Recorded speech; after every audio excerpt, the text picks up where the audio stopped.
नमस्कार दोस्तों, मैं हूं संध्या और आज हम बात करने वाले हैं राजेश खन्ना के बारे में। राजेश खन्ना की आज बर्थ एनिवर्सरी है, 81वीं बर्थ एनिवर्सरी है और आज हम राजेश खन्ना के बारे में बताएंगे। राजेश खन्ना वो एक्टर थे जो पहले सुपरस्टार थे। बैक टू बैक उनकी 15 से ज़्यादा फिल्में सुपरहिट रही थी। लड़कियां उनकी दीवानी थी, उनके फैन फॉलोअर्स जो थी उस कमाल की थी। आप कह सकते हैं कि राजेश खन्ना का स्टारडम कुछ इस तरह का था जो आज के हीरो जो हैं वो सोच भी नहीं सकते थे। जब सुपरस्टार राजेश खन्ना की फिल्म लगती थी तो एक दीवानापन सा छा जाता था लोगों में और लड़कियों में। लड़कियां जो हैं ब्यूटी पार्लर से तैयार होके राजेश खन्ना की फिल्में देखने जाया करती थी। राजेश खन्ना का स्टारडम जो था वो बहुत अलग तरह का स्टारडम था और उनकी फ़ैन फॉलोइंग भी बहुत ज़बरदस्त थी। आज हम राजेश खन्ना के बारे में बात करने वाले हैं। 1969 से 1975 के बीच उनका ऐसा बोलबाला था कि उनकी हर फिल्म सुपरहिट होती थी। उनका स्टारडम इस लेवल पर था कि उस दौर में पैदा हुए ज़्यादातर लड़कों के नाम भी राजेश रखे गए थे। लड़कियां उनकी फिल्म थिएटर में देखने से पहले सजने संवरने के लिए ब्यूटी पार्लर जाया करती थी। 1970 के दशक में इनके बंगले पर लड़कियों के इतने खत आते थे कि उन्हें पढ़ने के लिए राजेश खन्ना को एक अलग से शख्स रखना पड़ा। सैलरी दे के उस शख्स को रखा गया ताकि लड़कियों के आने वाले खत को पढ़ा जा सके। इसमें कई खत खून से लिखे होते थे। 3 साल में राजेश खन्ना ने लगातार 15 फिल्में हिट दी थी, जो कि एक रिकॉर्ड बन गया था और आज तक ये रिकॉर्ड जो है वो कायम है राजेश खन्ना के नाम। जब आशीर्वाद बंगले में वो आए थे उसके बाद राजेश खन्ना की किस्मत बदली थी और किस्मत उनकी कुछ ऐसी बदली कि वो आसमान की बुलंदियों पर छा गए थे।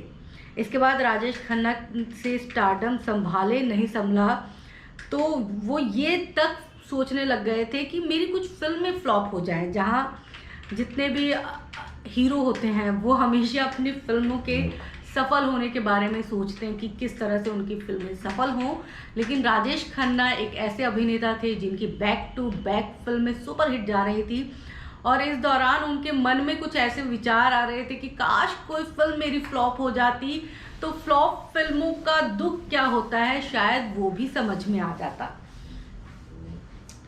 राजेश खन्ना 14 बार फिल्म फेयर अवार्ड्स के लिए नॉमिनेट हुए और 3 बार ये अवार्ड उन्होंने अपने नाम भी किया। वैसे काका के नाम से मशहूर राजेश खन्ना की ज़िंदगी में ऐसा दौर भी आया जब उनका स्टारडम खत्म होने की कगार पर था और उनकी फिल्में भी पिटने लगी थी, क्योंकि एक ही टाइप की उनकी एक्टिंग से जो है वो फैंस थोड़े से बोर हो गए थे और वैसे भी यही शायद नियम भी है संसार का कि जो चीज़ ऊपर चढ़ती है वो कभी ना कभी नीचे ज़रूर उतरती है।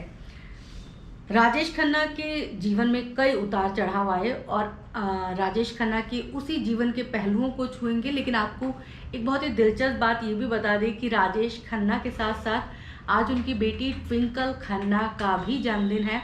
ट्विंकल खन्ना 50 साल की हो गई हैं, अक्षय कुमार की पत्नी हैं ट्विंकल खन्ना। 2001 में इन्होंने शादी की थी। 22 साल की शादीशुदा जिंदगी है ट्विंकल खन्ना की। ट्विंकल खन्ना ने बरसात फिल्म से अपना बॉलीवुड डेब्यू किया था। हालांकि शादी के बाद वो फिल्मों में नहीं नजर आए, उन्होंने फिल्मों से किनारा कर लिया, ग्लैमर से किनारा कर लिया। लेकिन वो एक लेखिका हैं जो कई किताबें लिख चुकी हैं, मशहूर लेखिका हैं और वो जो है इंटीरियर का भी काम करती हैं, तो काफ़ी बॉलीवुड में काफ़ी जाना पहचाना नाम है। 29 दिसंबर 1942 को अमृतसर में लाला हीरानंद खन्ना और चंद्र रानी के घर राजेश खन्ना का जन्म हुआ था। पिता स्कूल टीचर थे। इनका नाम राजेश खन्ना का असली नाम जतिन था। राजेश नाम तो उन्होंने अपने अंकल के कहने पे रखा था। 1947 में जब देश में विभाजन का दौर आया तो उनका पूरा परिवार अमृतसर में आके बस गया। घर की माली हालत खराब थी क्योंकि विभाजन के चलते पिता नौकरी से हाथ धो बैठे थे। परिवार को पालना उनके लिए बहुत मुश्किल हो गया था।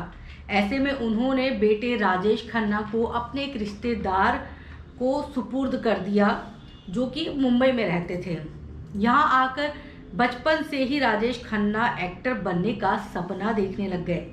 10 साल की उम्र में राजेश खन्ना ने थिएटर ज्वाइन कर लिया, क्योंकि बचपन से ही इनके दिल में कहीं ना कहीं हीरो बनने की ख्वाहिश जो थी वो पनप रही थी। स्कूल कॉलेज में भी होने वाले हर फंक्शन में ये बढ़ चढ़कर हिस्सा लेते थे, जिसके लिए उन्हें कई अवार्ड और ट्रॉफियां भी मिली थी।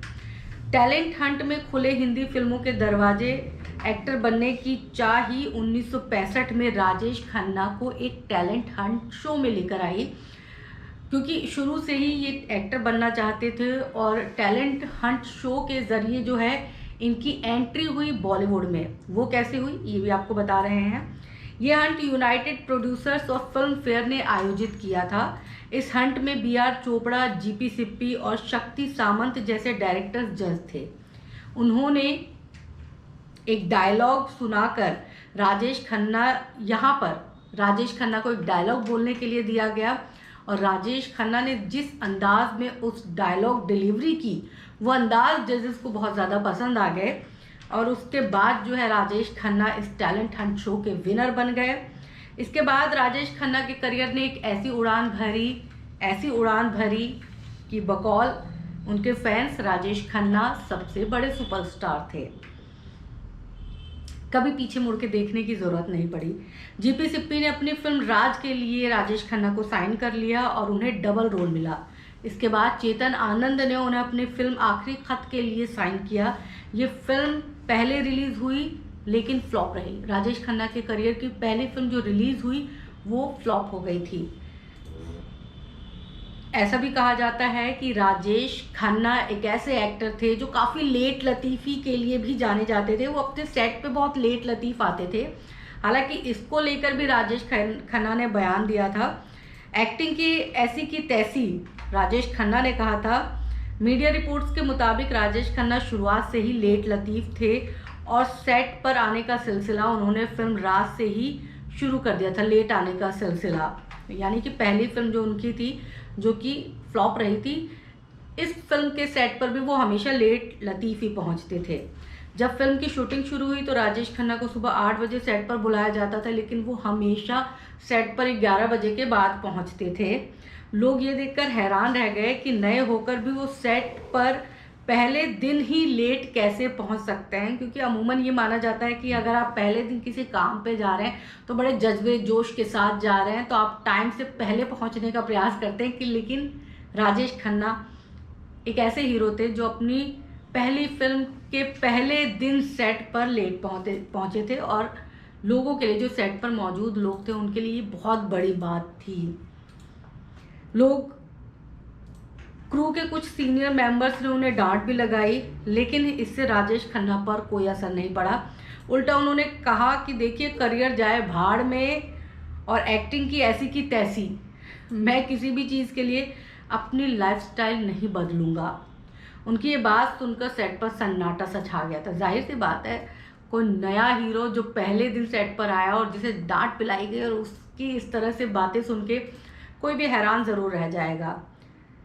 1969 वो साल था जब राजेश खन्ना को अपार सफलता मिली और उन्हें सुपरस्टार का दर्जा मिला।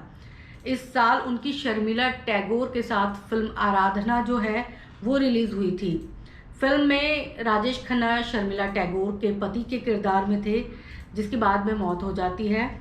बाद में राजेश खन्ना को ही उनके बेटे के रोल में दिखाया जाता है, यानी कि डबल रोल था, जिसमें इस फिल्म में वो पिता का किरदार भी निभाते नजर आए और बेटी का किरदार भी निभाते नजर आए।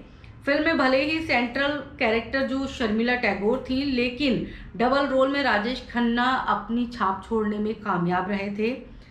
राजेश खन्ना ने एक इंटरव्यू में कहा था कि जब फिल्म रिलीज हुई तो इसके शो शुरू होने से पहले ही सबको नमस्ते और हाय कर रहा था। शो शुरू होने से पहले ही राजेश खन्ना सबको नमस्ते और हाय कर रहे थे, लेकिन कोई उन्हें जवाब तक नहीं दे रहा था। इससे निराश होकर वो होटल के कमरे में चले गए थे। फिल्म खत्म होने के बाद लोग उन्हें फिर ढूंढने के लिए निकल गए कि वो हाय हेलो बोलने वाला शख्स जो फिल्म में डबल किरदार में नजर आया था वो आखिर है कहाँ। आराधना के बाद फिल्म राजेश खन्ना ने हिट फिल्मों की झड़ी सी लगा दी। लगातार 14 फिल्में उनकी हिट हुई, जो रिकॉर्ड आज तक नहीं टूटा है। लोग एक फिल्म देखकर उनकी दूसरी फिल्म देखने के लिए थिएटर में घुस जाते थे। सारे बड़े थिएटर में 5-6 फिल्में तो सिर्फ राजेश खन्ना की ही चलाई जाती थी। इसके पीछे भी एक कहा जाता है कि जब आशीर्वाद बंगले में जब वो शिफ्ट हुए, उसके बाद जो है राजेश खन्ना की किस्मत ऐसी बदली कि लोग देखते रह गए। एक समय ऐसा भी आया कि राजेश खन्ना अपने स्टारडम से बहुत ज़्यादा परेशान हो गए थे। वो खुद चाहने लगे थे कि उनकी कुछ फिल्में तो फ्लॉप हो जाएं ताकि वो जो स्टारडम है उसको संभाल सके, क्योंकि लगातार जो उनकी फिल्में हिट हो रही थी, उनका स्टारडम आसमान की बुलंदियां छूने लगा था। उनके फ़ैन फॉलोअर्स जो हैं वो बहुत ज़्यादा फ़ैन फॉलोइंग हो गई थी। लोग उनको अपार प्यार दे रहे थे, लेकिन वो प्यार जो है वो राजेश खन्ना संभाल नहीं पा रहे थे। और यही वजह थी कि वो चाहते थे कि एक आध फिल्म उनकी थोड़ी सी फ्लॉप हो जाए तो वो अपने स्टारडम को एंजॉय कर सकते हैं। फिल्म हाथी मेरे साथी भी इसीलिए राजेश खन्ना ने साइन की थी, क्योंकि इसके स्क्रिप्ट जो है राजेश खन्ना को पसंद नहीं आई थी। तो उन्हें लगा था कि यार ये फिल्म अगर फ्लॉप हो गई तो थोड़ा सा स्टारडम में कमी आ जाएगी, तो उनको अच्छा महसूस होगा। लेकिन इसके बावजूद हाथी मेरे साथी फिल्म भी सुपरहिट रही। 1969 से 1975 के बीच राजेश खन्ना का स्टारडम ऐसा था कि उस दौर में पैदा हुए ज़्यादातर लड़कों के नाम राजेश रखे गए थे। लड़कियां राजेश खन्ना के स्टाइल और स्माइल पर जो है पूरी तरह से फिदा थी।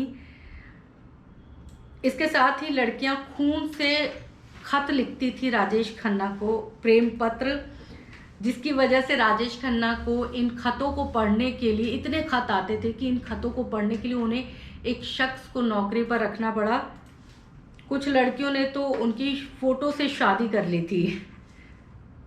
राजेश खन्ना पर किताब the untold story of India's first superstar लिखने वाले यासिर उस्मान ने कुछ साल पहले एक इंटरव्यू में काका की दीवानगी का किस्सा सुनाया था। कहा उन्होंने कि मैंने एक बुजुर्ग महिला से पूछा था, राजेश खन्ना क्या थे आपके लिए? तो उन्होंने कहा था कि ये आप कभी नहीं समझेंगे। हम जब उनकी फिल्म देखते थे तो हमारी उनसे डेट हुआ करती थी। हम फिल्म के शो से पहले ब्यूटी पार्लर जाते थे, मेकअप करते थे, सजते थे, क्योंकि हमें महसूस होता था कि वो बड़े बड़े पर्दे से जो मुस्कुरा रहे हैं वो हमें देखकर ही ऐसा कर रहे हैं। ये सिर्फ मैं नहीं, सिनेमा हॉल में बैठी हर लड़की ऐसा ही महसूस करती थी। उनकी सफ़ेद कार को चूमकर लाल कर देने के किस्से भी बिल्कुल सही थे। ऐसा कहा जाता है कि उनके पास सफ़ेद रंग की जो कार थी, लड़कियां उनको इतना चूमती थी कि वो सफ़ेद से लाल कार में तब्दील हो जाती थी। कई सालों तक जो है राजेश खन्ना अंजू महेंद्रू के साथ लिव इन रिलेशनशिप में रहे थे। इस दौरान वो करीब 2 सालों के बाद ये लिव इन रिलेशनशिप जो है उनका ख़त्म भी हो गया था।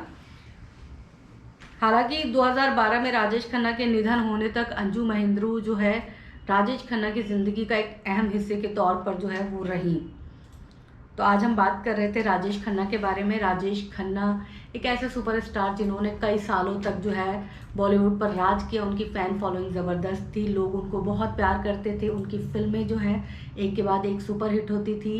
एक ऐसा सुपरस्टार जिसने आसमान की उन बुलंदियों को छुआ जो शायद आज अभी तक किसी भी एक्टर ने, किसी भी एक्ट्रेस ने उन बुलंदियों को नहीं छुआ है।